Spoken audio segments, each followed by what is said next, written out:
You wanted to see the start of a new meta? Well, here it could be, the Forest and Fire meta. Because the geniuses have arrived, and we're going to start right off with the better of the two. We're going to have Nemu right here, who is a Forest debuffer. Now, that means, of course, debuffs, but it might also mean something else. So we're going to go check right quickly into her, all of her abilities, all of her skills. And we're going to start right off with just her regular battle skill. It deals proximity damage to the enemy, and then it decreases target's defense by 20%, something we see from almost every single debuffer out there. But then it also applies poison, and that poison is going to get a little bit interesting in a second. So yeah, she does some poison for 60% attack, which is about 1/3 of the actual skill damage, and it takes for 2 turns. So the skill basically does 2/3 more damage than it actually shows here. But once the poison has been applied to the enemy, you can then use your special. Now, what does your special do? It also does proximity damage. It increases target's force damage taken by 30% for 2 turns. Really nice. It's really high damage percent actually. And then it interacts with the poison. What does it do? It basically explodes all of the remaining damage over time effects on the enemy and instantly does all of their damage. Which, of course, because she does poison, immediately detonates her own poison. So this is different than dot detonations in Star Rail, and I assume the developers, well, we know that they basically copied Star Rail system, so they know very much everything about Star Rail's combat system. So in Star Rail, when you detonate a dot, the dot still stays on the enemy, it just does an additional 1 tick of damage from every single dot on the enemy. But in here, they said we're going to eat up all of the dots all at once and do the entire remaining damage that those dots would have done if they had ticked for the full duration. We do it all at once in 1 big tick of damage right here. So of course this will detonate the poison from Nemu that she does herself. Keep in mind her actual attack, her base attack, it's not actually that high. I think even Ren has slightly higher attack. So it won't actually do that much damage because it scales directly off of her base attack specifically, or her attack, and she doesn't have that much, so it won't do that much. But this also detonates everyone else's dots as well, which right now, not really that many characters. So you have Ren, who has a wound, but you don't actually want to detonate Ren's wound because she kind of needs it to be on the enemy so that you can keep using follow-up attacks. So if you detonate her wound, she then has to reapply it. So the only time you could use that is right before Ren's turn so that you can then immediately reapply it afterwards. But that's kind of dicey, that's kind of weird. Then you also have Himika. Her burn doesn't really matter, but it also doesn't really do much damage. And then you have Hana, who can detonate dots herself, so you don't need someone else to detonate them. So right now this doesn't really mean much, but in the future this might be really good, especially because of some other stuff we're going to see in our kit later on that might do even more stuff together alongside with damage over time effects. But generally, if in the future we have a damage over time meta, specifically one focused on poison, because poison deals forest damage, this increases the target's damage from poison damage from forest damage. So you also buff your own poison damage with that, and there's other people's poison damage as well. So specifically for poison damage over time, Nemu already seems like an absolute shoe-in. So if there could be some future DPS that is forest attacker, for example, or a forest poison focused unit, then already Nemu seems like the absolute choice to take. Basic attack is nothing special, and here comes the ability. So first off, a little bit more having to do with poison. So I mentioned there's something else having to do with poison. When a poisoned enemy is present at turn start, grants 5 MP. Now this is going to be active basically all the time because she applies it with her skill, but then it gets eaten by the special attack. Well, we're going to get to that in a second, but basically this is going to be active all the time, especially if you have some other poison characters on the team as well. So every time turn starts 5 MP, which can be further increased by MP gain bonuses. But keep in mind, MP gain bonuses round down. So you need at least 20% bonus MP to get a +1 for this 5 MP. But it could be increased if you had enough MP bonuses. But here's why poison is going to be on there all the time when special attack is used. Now this is kind of weird the way they worded this, but it specifically means Nemu's special attack. When Nemu uses her special attack, triggers a follow-up attack. Which means, by the way, they could have just taken this entire text and just put it over here to the text for the actual special attack, but I guess they wanted to have it as a passive, I don't know why. So yeah, when you use special attack, you do a follow-up attack immediately afterwards, and this follow-up attack does additional proximity damage, so you could also just take these numbers and add it to the special attack numbers right here, which is actually a decent number of percentages. But like I said, her actual base attack is not that high, so she's still not going to do that much damage. And then it also poisons the enemies again. And this is the important part, because the special attack detonates the poison. So that's kind of sad, because we kind of want there to be a poison on the enemy for our passive and maybe for something else we're going to see in a second. So the fact that it comes back immediately means, okay, the enemy is going to have a poison on it unless the enemy resists the poison. So you should probably build something that has aimant hit rate on it. For example, you can have Ren as a support Kyoku who gives aimant hit rate, or you could have a portrait that increases aimant hit rate, which I think is the one that I haven't given her right now, but that I also sometimes give her, which is this one right here, Captivated by Where You Stand, which this one also gives hit rate 30%, which I think is from the Mummy event. But don't worry if you didn't play during the Mummy event, the developers recognize that this Memoria is way too good and way too important, because there's not actually that much, like it takes a really long time to get a better one or an equal one from Nightmare mode. So they just put this one in the archive shop. So you can always get this in the archive shop, don't worry about it. And the important part is you give her that aimant hit rate to make sure that she actually hits that poison, not just from her skill but also from her ability, because it would be kind of sad if you detonated the poison and then the follow-up attack failed to apply the poison again. That would kind of be really, really bad. So make sure you guys have some ailment hit rate on this character. Nothing much really matters that much. You could go for speed.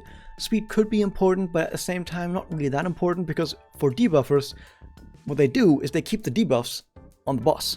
And when the boss already has the debuffs, you don't really get that much from having fast turns, because while they can do a little bit of damage here and there, their damage is not going to be that important, right? You're not going to really care that much about damage unless you're doing some very specific setups that you can do. But for the most part, what they do on their own turn, if the boss already has the debuffs, is they use a normal attack, which gives you more special points, like SP, but like save points, I mean. So it can be kind of good still to move fast, but at the same time, it's more important to hit that poison.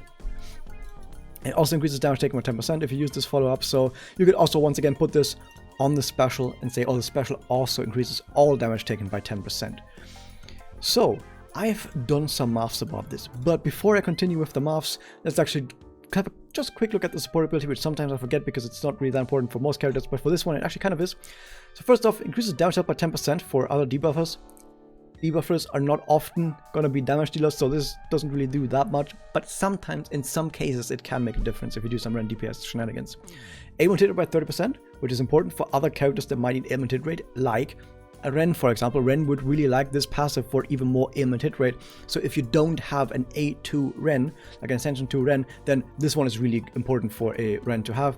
And then decreases damage taken from enemies with a Beast 1 ailment by 5%. 5% is basically nothing, but it's also not exactly nothing, so it's a little bit better than nothing. So yeah, the support ability is pretty good specifically for Ren, but other debuffers that we might see in the future that rely on damage over time effects, specifically if, for example, they release a like a debuffer that is actually an attacker in disguise, where they have a really high base attack and they actually deal damage over time damage. Let's say, for example, they do in the future some unit that is a poison damage dealer who is a debuffer, but specifically is all about dealing poison damage, and this would be an extremely important passive to give to that other character. Specifically if they're not a poison damage over time character. Let's say, for example, they're a burn poison over time character, because that means they're fire type. And if they're fire type, then they cannot be buffed by the force damage taken up, which means that you're not going to put Nemu next to them on the team. You're going to put them as a support Kyoku instead. That's really good. So yeah, you can see that she has a little bit of future proofing in her, that yeah, future debuffers that rely on damage of time effects will like her as a support Kyoku, and future forest attackers and forest DPS characters will want to have her as a teammate. So already you can see she has a lot of usability already. And then we take a look at her A2. If we take a look at her A2, we see that it's one of the best A2 in the entire game. I'm going to say it right now. It's up there with Mummy's A2. Why? Because it increases all allies' damage dealt to poisoned enemies by 30%. That's just 30% damage up to all allies, basically at all the time, because we just saw that after she uses her skill, the poison is on there for 3 turns, because with her A1, if you have A2, you have A1 already, her A1 actually extends the duration of all ailments and debuffs, and poison is an ailment. Therefore, the poison now lasts 3 turns instead of 2 turns. So now, after you use the skill, the enemy has 3 turns of poison, and then whenever you use the special, it refreshes the poison for another 3 turns. So the enemies are always going to be poisoned, and it's proximity damage, so you're hitting 3 enemies at once with this, so basically everyone's going to be poisoned all the time. They take 30% more damage. 30% is a lot, like a lot. And also increases on speed by 10% because why not? Just put that stuff on there. So if you keep that in mind, everything that I've just mentioned becomes even better. So now, even if you're not putting her specifically as someone to support a forest DPS and you have some other DPS, she's not going to be that good, but 30% is still going to be absolutely insane to still give a really high amount of damage amplification. On top of all of that, what if you do put her with a forest attacker? You have a forest attacker, and then you have Nemu right here to debuff the enemy's forest defenses, and then also on top of that, 30% dealt from poisoned enemies. Oh my god, it's time for maps. I've teased it earlier, it's time for maps. I'm probably gonna put this on screen somewhere, I don't know, here maybe, who knows. So I'm gonna write down how much damage amplification each of the current 5-star debuffers actually does.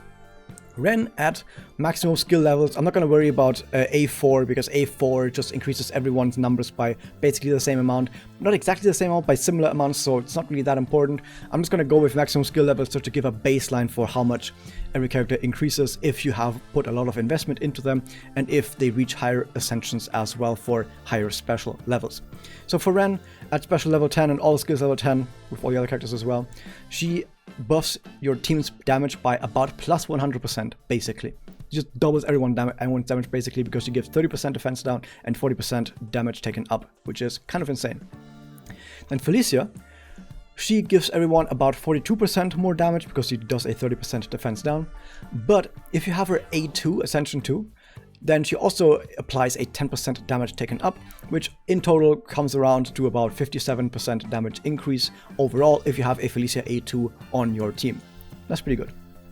Now Touka, on the other hand, she also applies a 30% defense down, and she also applies a 15% damage taken up, as well as an additional 15% damage taken up if you have light or dark type attackers on your party attacking the enemy. So those light and dark type characters gain additional 15% increased damage. She also has buff removal and AoE, but let's not worry about that. So Touka, if the characters on your party who are attacking the enemy are not light and dark, still increases everyone's damage by about 64%.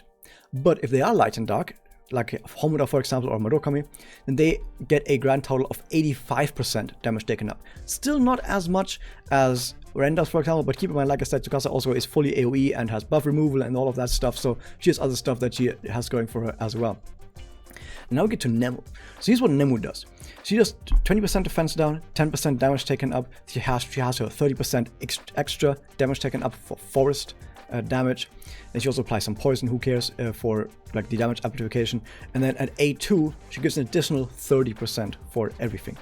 So let's say we have an attacking character who isn't of forest type. Then that character gains only about 38% damage increase.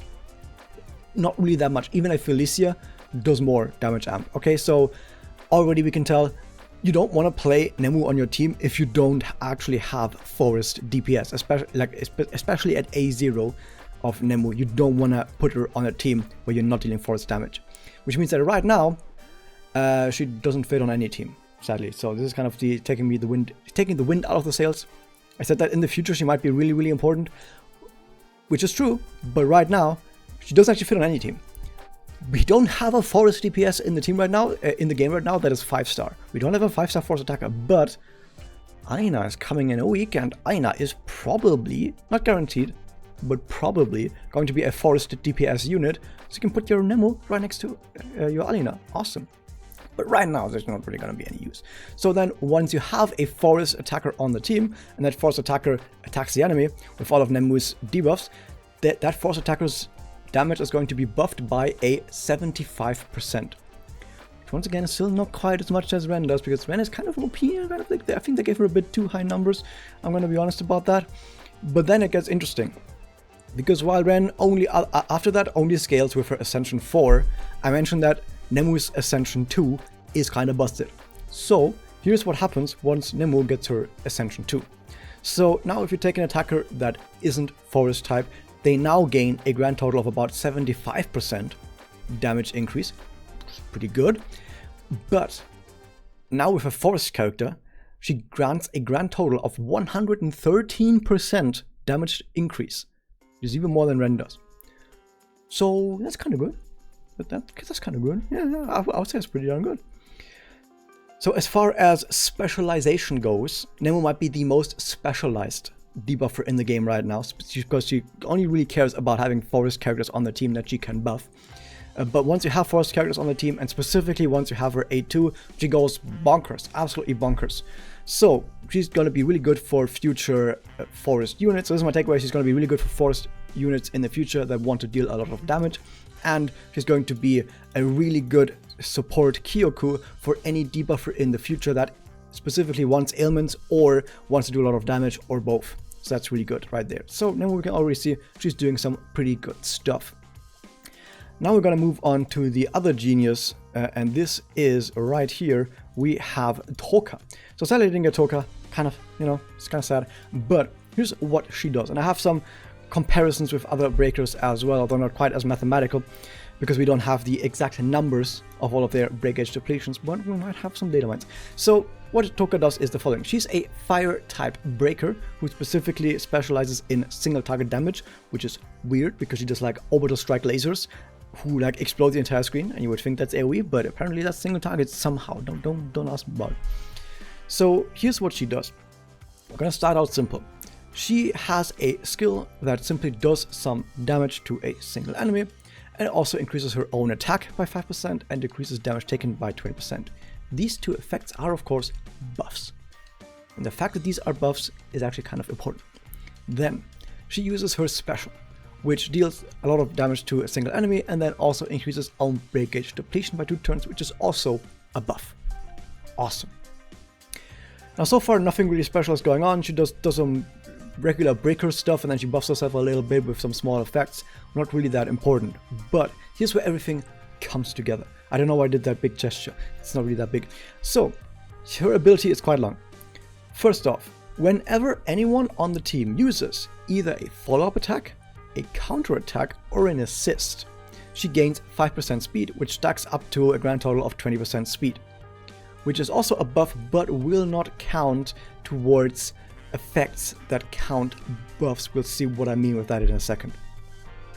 So assists right now only exist for like bosses. I think it's a single boss, and I think it's the current, not the current, but the recent score attack boss had like adds, but like the boss itself had an assist move that like summoned new adds, something like that.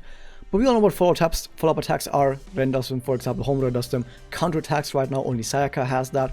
Because Sayaka, when she gets attacked, does a counter attack. So assist cut-ins or such assist effects are effects that, similar to follow-up attack and counter attack, they can trigger based on what someone else is doing. But instead of attacking the enemy, it's not an attack at all. It's just some supportive effect. Like, for example, I give the example because in Star Rail there's a character who does something similar where, let's say, for example, they release a healer in the future who says as an ability, when someone's health drops below 50%, trigger assist. And then the assist is just that character throwing a heal onto that character. And that says probably something like can only be triggered once a turn or something like that. So this would be an example of an assist. Or it could be, for example, let's say an assist could be whenever someone on your team receives a buff, triggers assist, and the assist then adds an additional buff, can be used 2 times per turn or something like that. So this would be an assist effect, like some follow-up thing that isn't an attack. Which, right, like I said, right now there isn't any playable character that does this, but in the future there will be. So this is how you gain your speed percentages. Now, here's where it gets interesting. When 1 or more buffs are applied to self, increase breakage depletion. Effect increases for each additional buff, max 5. So I mentioned earlier that her skill buffs her. That's important. That's 2 buffs right there that you can already count into this. And the special also buffs her. That's another buff that you can count into this. So we have a grand total of 3 buffs. But we have the speed percentage. Does that mean we have 4 buffs? No. Because of this little thing that it says right here that's going to mention for this unit and probably for other units in the future that rely on counting buffs. Where it says only refers to buffs activated by basic attack, battle skill, special attack, follow attack, counter attack, assist. Same thing with the support ability that we're going to get to. What this means is that this does not apply to buffs that come from passive abilities. For example, this right here is a passive ability. It says right here, it's an ability. It's a haste technique. Since this is a passive and it's an ability, then that means that this buff does not count. Other characters that have these passive ability buffs are, for example, Sana. When Sana crits, she gives everyone on the team a defense buff. That is a buff that comes from a passive and therefore does not count into this buff count. Boss have these buffs as well, and the one way you can tell if it is one of these buffs that come from a passive or not is first if you can just look at the character's info or the enemy's info during battle, and you can see if it's part of their ability. If it specifically is listed under their ability, then it doesn't count for this, right?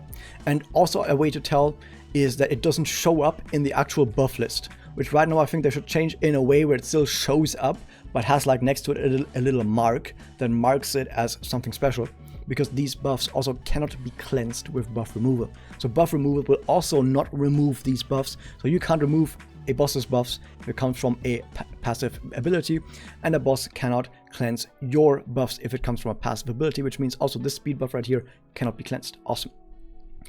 So this is how you get the actual correct buff count, is you have to not think about everything that comes from these passive abilities. But it doesn't end there, because then it also says when 2 or more buffs are applied to cells, which we know is going to happen just from using her skill.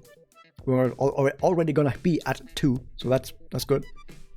But there's a lot of characters in this game that apply buffs with their effects, like even with active effects, so it shouldn't be too difficult to have at least 2 buffs on you.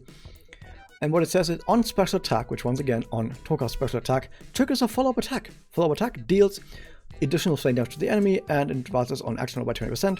So once again, you could just put all of this and just put it straight onto the special. So just imagine this is just an extra text for the extra special.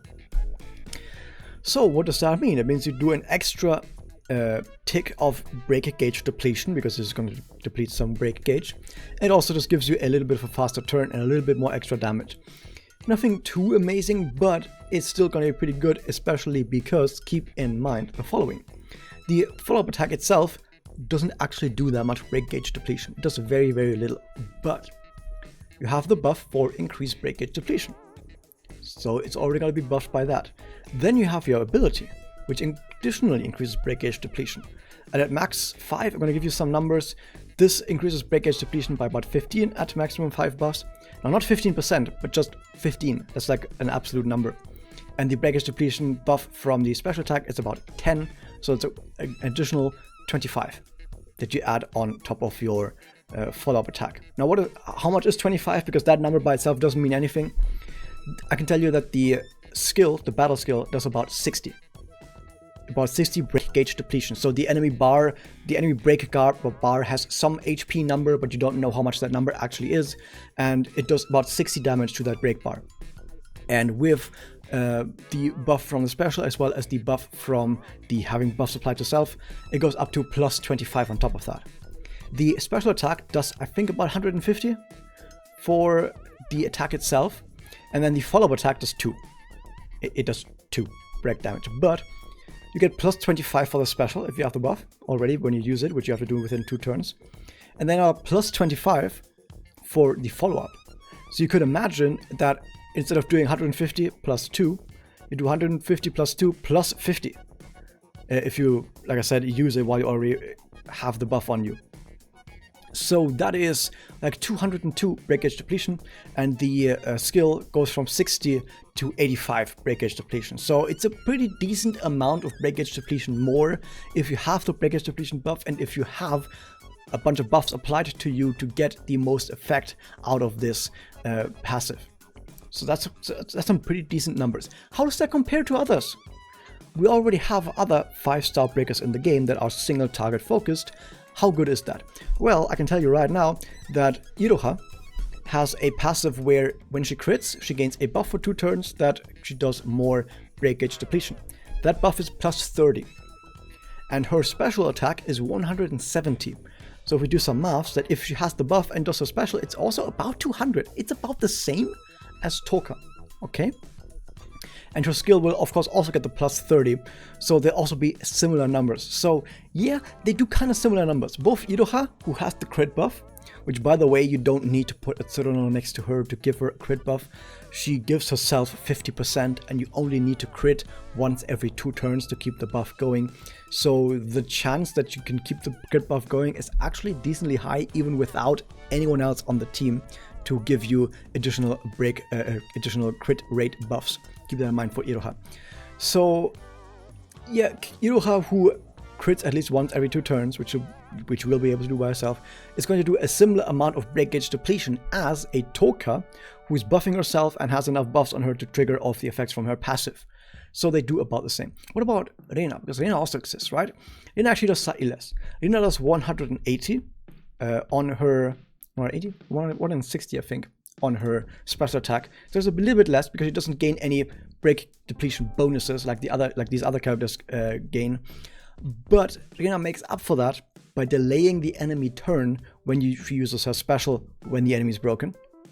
And she also makes up for that by the fact that she starts the battle with 50 MP, meaning she's able to get her specials out faster, like 1 turn faster than all the other characters that we're talking about. So while she might have a little bit slower and lower numbers than everyone else, she's able to go get online faster, come online faster than everyone else by about 1 turn. So she bursts really hard and break immediately, and then falls off. And then Iroha ramps up because she actually needs to crit first to get that crit buff, and then afterwards she does more breaking. And Touka also needs to ramp up a little. She needs to have her special used at least once for the break gauge depletion buff. She needs to have buffs on herself, all of that. So we can see she also ramps up a little, but then also has higher break gauge depletion. But overall they're kind of similar in the amount of break gauge depletion they actually do on single target. So this is my takeaway for this. Now, how does that compare to someone who isn't single target, to Pluvia, for example? Pluvia is way better. Not because she does more break gauge depletion, but because her MP generation is just so incredibly important that even if an enemy is weak to fire and not to light, I'm probably still gonna take Pluvia with me on the team, just because Pluvia's MP generation is just busted. It's just that busted, okay? But if we remove the MP generation from the entire equation, of course Pluvia breaks a lot slower than all these other characters because she's AoE focused. But if all you care about is breaking, then of course first a single target breaker is going to break faster than an AoE breaker or proximity breaker. And secondly, if you have a breaker for the correct element, it's going to break way faster than breakers of other elements. So if an enemy is fire weak and not light weak, of course a Touka is going to be way better than an Iroha. But if, for example, the enemy is light weak but not fire weak, then an Iroha is going to be way better than Touka, right? Same thing with Aqua weak and Reyna. So if you have the ability to match the elements, perfect. You're going to be breaking really, really fast. But you're going to be missing out from all of that MP that Pluvia might be giving you instead. Okay, that's at least my comparison with all the other characters. Let's quickly go over the rest of this because it doesn't change much about everything that I just said. The support ability, similar to Nemu's support ability, is actually pretty good. It both gives a buff to break gauge depletion, similar to other characters. I think Iroha also gives buff to break gauge depletion, for example.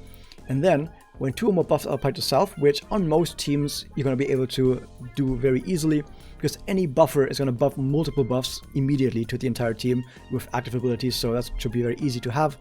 Increases speed by 25%. So, you get both a crap ton of speed and break gauge depletion. In my opinion, that is the best support ability for Breaker right now. So similar to Nemu, even if you are not going to use her on your team, she's going to be an absolutely fantastic support Kyoku that you can put on whatever your Breaker is. So let's say, for example, you're not actually using Touka on your team because you want to use Pluvia. Stick her on that Pluvia as a support Kyoku, and you know, lore-wise, it kind of makes sense for these 2 characters to be supporting each other anyway. So of course, that would be a fantastic support Kyoku to use on your Iroha. And then her A2 is not actually that interesting. Adds 1 turn to the duration of buffs effects applied by self, which means both of the buff from her special and her skill lasts 1 turn. More and on battle skill 5 MP. Not a whole lot, but it can help if you don't have that many MP generation bonuses to eke out a special about 1 turn faster, which sometimes can happen, sometimes cannot happen, depends on your setups. So about the buff effects applied lasting for 1 turn longer, the biggest use I can see for that is if, for example, you don't actually have that many characters on your team giving you enough buffs to fulfill the requirements for your passive, which on most teams should be the case. You should always have a buffer on the team, and that buffer is going to give you a whole bunch of buffs, so you shouldn't have to worry too much about these buffs. But let's say that for some reason you just don't have those buffs from a buffer, maybe you're not even using a buffer, then having that one extra turn leeway of not having to use your skill every turn can be important. But you also want to use your skill every turn anyway, just because it does more break damage. The only thing that I can really see about how important this might be is for the special, because like I said, you get a plus 10 break gauge depletion from this, and if it's already active while you use the next special, it of course applies to the special already before the buff gets applied, so that's good. But you should probably be able to get another special out every 2 turns anyway. It shouldn't be too difficult if you use 2 skills, so I don't think it's going to make much difference either. So yeah, overall the A2 doesn't really do that much. It's one of the weaker A2s, but not useless. It can have its places where it might be important.